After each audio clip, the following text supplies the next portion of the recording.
శనిసింగనాపూర్ ఇది మహారాష్ట్రలోని అహ్మద్ నగర్ జిల్లాలో ఉంది.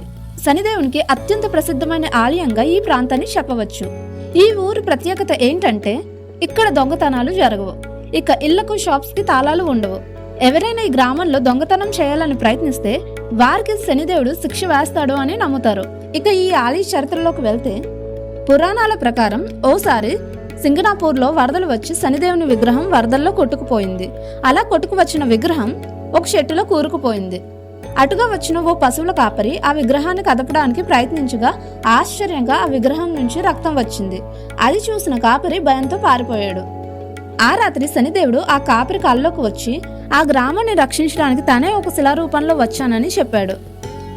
తనకు ఎటువంటి నీడ అవసరం లేదని ప్రతిరోజు పూజ చేస్తూ శనివారంలో తప్పకుండా తైలాభిషేకం చేయమని ఆ కాపరికి చెప్పాడు.